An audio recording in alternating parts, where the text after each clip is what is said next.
మా చిల్లూరుపేట నియోజకవర్గంలో నాదెండ్ల మండలంలోని జంగాలపల్లి అనేటువంటి ఒక విలేజ్లో మా నాయకుడు సీతారామరెడ్డి గారికి రీసెంట్గానే యాక్సిడెంట్ వల్ల కొంచెం కాలు తనకి ఇబ్బంది అవుతే వెళ్ళి వారిని పరామర్శించి వారి కుటుంబ సభ్యులతో కాసేపు ఉన్నటువంటి మా మండల నాయకులందరూ కూడా అక్కడ వారి ఇంటికి రావడం, అక్కడ వారిని పరామర్శించి మంచి చెడ్డలు మాట్లాడుకొని బయలుదేరి మళ్ళా అక్కడి నుంచి ఎడ్లపాడు మండలానికి ఇంకో కార్యక్రమం ఉంటే వెళ్ళేటువంటి దిశగా మేము వెళ్తా ఉన్నాం. ఆ కార్యక్రమం అయిపోయి బయటకు వచ్చి కారెక్కుదాం అనే లోపు చుట్టూ ఈ రూరల్ సిఐ సుబ్బనాయుడు గారు, అక్కడ ఉన్నటువంటి నాదెండ్ల ఎస్ఐ గారు, వాళ్ళ సిబ్బంది అంతా కూడా ఒక్కసారి చాలా ఎంబ్రాజింగ్గా అక్కడంతా కూడా గుమ్మిగూడి చాలా హడావిడి చేస్తూ ఉన్నారు. నేను కారెక్కుదామని వచ్చినటువంటి నేను ఏమైందండి, ఏంటి, ఎందుకు ఇంత ఎంబ్రాజింగ్గా ఇలాంటి అట్మాస్ఫియర్ని క్రియేట్ చేస్తున్నారు, ఏమైందని చెప్పి వారిని అడగడం జరిగింది. మా ఫాలోవర్ అయినటువంటి శ్రీకాంత్ రెడ్డిని తీసుకువెళ్ళడానికి వచ్చాము అని చెప్తా ఉన్నారు. ఏం కేసు ఏంటి అని చెప్పి మాట్లాడుతూ నేను కారెక్కుతాను. ఏం కేసు ఏంటంటే ఏవో కేసులు ఉన్నాయి, చెప్పాలా మీకు, ఉన్నాయి కేసులు ఉన్నాయి, ఎఫ్ఐఆర్లు ఉన్నాయి, ఇంకేవో ఉన్నాయి, మేము తీసుకెళ్ళాలి, అరెస్ట్ చేయాలి అని చెప్పి మాట్లాడుతాం. సరేనండి, అలా ఏమన్నా ఉంటే మేమందరం కూడా వస్తాము, మా నాయకులందరూ కూడా ఉండి మేమందరం కూడా వస్తాము. ఏం కేసు ఏంటి, దాని వివరాలు ఇవ్వండి, ఖచ్చితంగా అట్లాంటిది ఏమన్నా ఉంటే ఖచ్చితంగా వస్తాం.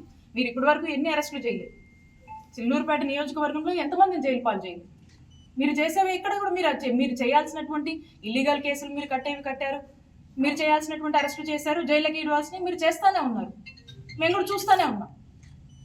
ఈ రోజున స్పెసిఫిక్గా ఏంటండి, కారణం ఏంటి, ఏం ఎఫ్ఐఆర్ ఉంది, దేని తాలూకా అని మేము డీటెయిల్స్ ఇవ్వండి, ఖచ్చితంగా మేము సహకరిస్తామని మాట్లాడుతుంటే సుబ్బనాయుడు గారు తను ఒక సిఐ అనేది కూడా పక్కన పెట్టి ఒక టీడీపీ కార్యకర్త మాదిరి ఏ విధంగా కూడా అక్కడ ఒక మహిళనని, ఒక మహిళా మంత్రిగా పనిచేశాను గతంలో అని, ఇక్కడ శాసనసభ్యురాలుగా కూడా పనిచేశాను అనేటువంటి విషయాన్ని పూర్తిగా కూడా పక్కన పెట్టి నన్నే థ్రెటనింగ్ చేస్తూ ఆఖరికి ఏ విధంగా కూడా తను, మీరందరూ కూడా చూశారు, ఆ వీడియో అందరూ చూశారు, ఏ విధంగా మీదకి వచ్చి నా కారు దగ్గర నేను ఉంచున్నా, నా కారు నేను ఎక్కుతుంటే నా సీట్లో ఉంచి తను నన్ను అక్కడి నుంచి అసలు ఏం పదాలు వాడాలో కూడా మనకు అర్థం కావట్లేదు. అలాంటి బిహేవియర్, అలాంటి నేచర్ని తను ప్రదర్శించి ఒక మహిళ అనే మినిమం కర్టసీ కూడా మర్చిపోయి అతను మీదికి వచ్చి ఏ విధంగా నన్ను ఇబ్బంది పెట్టి కారు నుంచి బయటికి లాగేటువంటి ప్రయత్నం చేశారో మీరందరూ కూడా చూశారు. ఇంకేదో అని చెప్పి థ్రెటనింగ్ మోడ్లోనే మీరందరూ చూశారు. అప్పటికి ఎక్కడ కూడా బ్యాలెన్స్ తప్పకుండా మ్యాక్సిమం బ్యాలెన్స్ సిఐ గారు ఏంటిది, సిఐ గారు అని చెప్పి తనకిచ్చే మర్యాదలో ఎక్కడ కూడా తగ్గకుండా సిఐ గారు ఏంటిది అని అంటానే ఉన్నా. ఏ మాత్రం కూడా పట్టించుకోకుండా ఏ విధంగా కారులోకి ఆయన జొరబడే ప్రయత్నం చేస్తూ ఈ విధంగా అరెస్ట్ చెయ్యొచ్చా అనేటువంటి ఒక అరెస్ట్గా ఈరోజు ఈ రాష్ట్రంలో ఈ అరెస్టును మనం చూడొచ్చు. మొదటి నుంచి కూడా ఆ సందర్భంలో తనకి ఏవేవో ఫోన్లు వస్తానే ఉన్నాయి, మా ప్రెజర్స్ మాకున్నాయి. ఇక అదే మరి ఎవరి మెప్పుల కోసము ఈ విధమైనటువంటి ధోరణి, ఈ విధమైనటువంటి ప్రవర్తన, తను ఒక యూనిఫామ్లో ఉన్నటువంటి సిఏగా తను మర్చిపోయి నేను ఒక ఎక్స్ మినిస్టర్గా పనిచేసిన ఒక మహిళను అనేటువంటి విషయాన్ని పక్కన పెట్టి ఎటువంటి నేచర్తో తను బిహేవ్ చేశాడనేది ఈరోజు రాష్ట్రం అంతా ప్రజలందరూ కూడా చూస్తూ ఉన్నారు. కూటమి ప్రభుత్వం అధికారంలోకి వచ్చిన దగ్గర నుంచి చూస్తూ ఉన్నారు. నేను ఒక ధర్నాకి వెళ్ళి ధర్నాలో మా క్యాడర్ పార్టిసిపేట్ చేస్తే మా మీద కేసు కడతారు. ఇంట్లో ఉన్నటువంటి మా మామయ్య, గతంలో కూడా చెప్పాను, దాదాపు 80 సంవత్సరాల వరకు ఉంటాడు, ఆయన మీద కేసులు కట్టారు. ఈ రోజున మా మరిది జైల్లో ఉంది. నా మరిది జర్మనీలో ఉంటే అతని మీద కూడా కేసులు కడతారు. ఒక 3 రకాల కేసులు ఎంచుకున్నారు. కత్తి చూపించడం, ఎక్స్ట్రాక్షన్ కేసు, కట్టుకదల్లి కేసులు పెడుతున్నారు. ఏదైనా బ్రైబ్ అని చెప్పి అదొక కట్టుకదల్లి ఒక కేసు పెడుతున్నారు.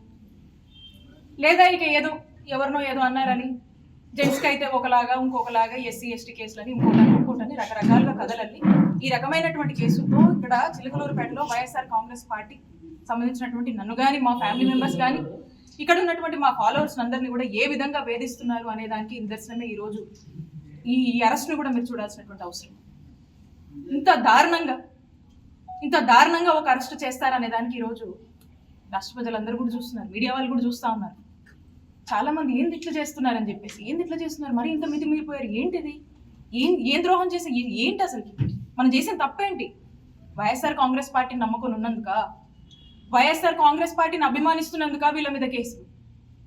వైఎస్ఆర్ కాంగ్రెస్ పార్టీకి ఇలాంటి ఒక పరిస్థితి, మంచి చేసి ఓడిపోయాం అయినా కూడా నిలబడి అడిగేసి ఒక మారల్ స్ట్రెంగ్త్గా సపోర్ట్గా నిలబడి అడుగు ముందుకు వేస్తూ రిప్రజెంట్ చేస్తున్నందుక ఈ దౌర్జన్యాలు, ఈ ఇల్లీగల్ కేసులు, ఇల్లీగల్ అరెస్టులు, జైళ్ల పాలు ప్రజలందరూ గమనిస్తున్నారు. మరీ ముఖ్యంగా ఈ చిల్లూరుపేటలో ప్రతి ఒక్కరు కూడా ఈరోజు మాట్లాడుకునేటువంటి పరిస్థితి. ఇలాంటి సంస్కృతి, ఇలాంటి సాంప్రదాయం, ఇలాంటి అరెస్టులు, కేసులు ఎప్పుడు గతంలో లేవు. నాకు ఒక పోలీస్ ఆఫీసర్, యూనిఫామ్ లో ఉన్నటువంటి పోలీస్ ఆఫీసర్ అనేటువంటి గౌరవం నాలో ఉండి, నాలో కల్చర్ ఉండి, నాలో ఒక రెస్పెక్ట్ ఉండి, అప్పటికి నన్ను నేను రిస్ట్రైన్ చేసుకొని నేను గౌరవప్రదంగానే నేను అప్పటికీ నేను కన్వే చేస్తున్నా కూడా మరి వినకుండా ఏ విధంగా సిఐ గారు మితిమీరిపోయి ఏ విధంగా ప్రవర్తించారో అందరూ కూడా చూస్తూ ఉన్నారు.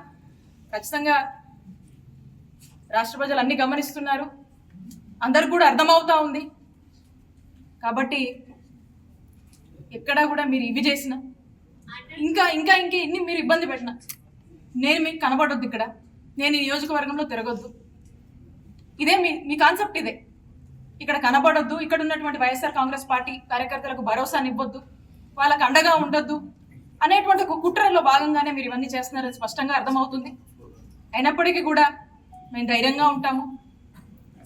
మా వైఎస్ఆర్ కాంగ్రెస్ పార్టీ యొక్క కార్యకర్తలు వాళ్ళంతా మా పార్టీ కానీ మేము కొన్ని సిద్ధాంతాల్ని, మా నిజాయితీని, మా కష్టాన్ని నమ్ముకొని ఉన్న వాళ్ళం. కాబట్టి మీరు ఇలాంటి ఎన్ని చేసినా కూడా మేమేం భయపడము, మేము పోరాడతాం. రాష్ట్ర ప్రజలు అన్నీ గమనిస్తున్నారు. సరైన రోజు, సరైన సమయం వచ్చినప్పుడు ఇవన్నీ కూడా ప్రజలు ఆలోచిస్తారు, దాని తగ్గట్టే పరిణామాలు ఉంటాయి అని తెలియజేస్తున్నారు.